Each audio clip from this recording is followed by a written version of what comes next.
నాకు తెలిసి ఆ రోజు రేఖని ఇతనే కిడ్నాప్ చేయించుంటాడు. అతను ఎవరు అనుమానించకూడదని అతను కిడ్నాప్ కూడా చేయించుకున్నాడు. ఇతను కోరుకున్నది అదే కదా, నువ్వు రేఖ మీద అరవాలి, గొడవ పడాలి అని. రేఖ తనని పట్టుకోబోతుంది అనగానే ఇతను తన పాపాలన్నిటినీ వాళ్ళ అమ్మ మీద వేసేశాడు.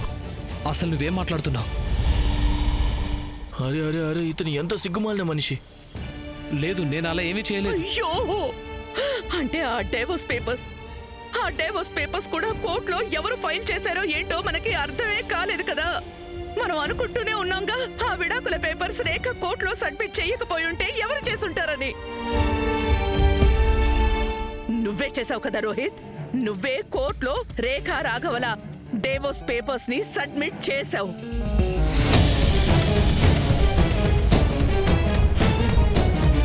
చూసావా నర్మదా, ఇదంతా రోహిత్ చేసే నిర్వాకమే.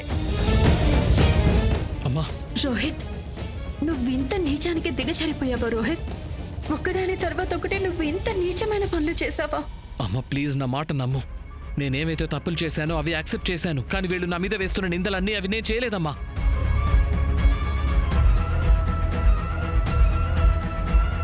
నేను చెప్పేది నమ్మమ్మా. అబద్ధం, అన్నీ అబద్ధాలే.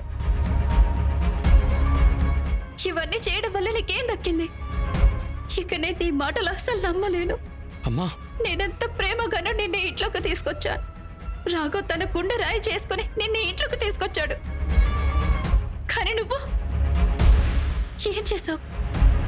అందరూ నిన్ను ప్రశ్నించట్లేదు, నా పెంపకాన్ని కూడా ప్రశ్నిస్తున్నారు రోహిత్.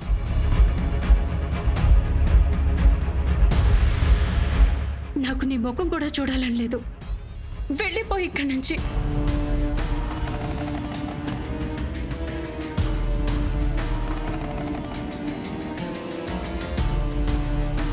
అమ్మా నేను చెప్పేది విను. నా మీద వీళ్ళు మోపుతున్న నిందలన్నీ అబద్ధాలే. నేను ఏదైతే చేశానో ఆ నిజాలన్నీ యాక్సెప్ట్ చేశాను. అమ్మా నేను నీ మీద ఒట్టేసి చెప్తున్నాను.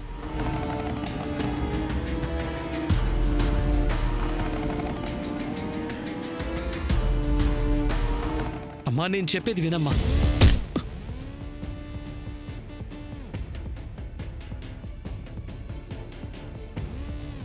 మర్యాదగా ఉండదు మా అమ్మ మీద అబద్ధపు ఒట్టు వేస్తే. నువ్వు నన్ను ఎంత కావాలంటే అంత కొట్టుకో, కానీ నేను చెయ్యని పనులైతే అస్సలు యాక్సెప్ట్ చెయ్యలేను.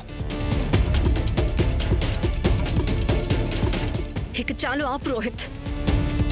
నువ్వు ఎన్ని సంజాయిషీలైనా చెప్పుకో, ఇక్కడ ఎవరు నువ్వు చెప్పేది నమ్మరు. ఒకటైతే నాకు తెలుసు, ఈ ఇంట్లో ఉన్న వాళ్ళే ఎవరు నన్ను రాఘవని విడదీయాలనుకుంటున్నారు అని. కానీ ఆ నీచమైన పనిని నువ్వు చేసుంటావని నేను అస్సలు ఊహించలేదు. అయినా నువ్వు ప్రేమ అంటున్నావు చూడు, అది ప్రేమ కాదు, నీ అర్థం లేని మొండితనం రోహిత్. ఒకవేళ రాఘవ్ నా జీవితంలో లేకపోయినా సరే, అయినా నేను చూస్ చేసుకునేదాన్ని కాదు.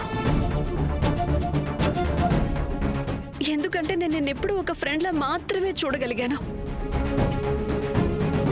కానీ ఈరోజు నువ్వు ఒక ఫ్రెండ్ని పోగొట్టుకున్నావు.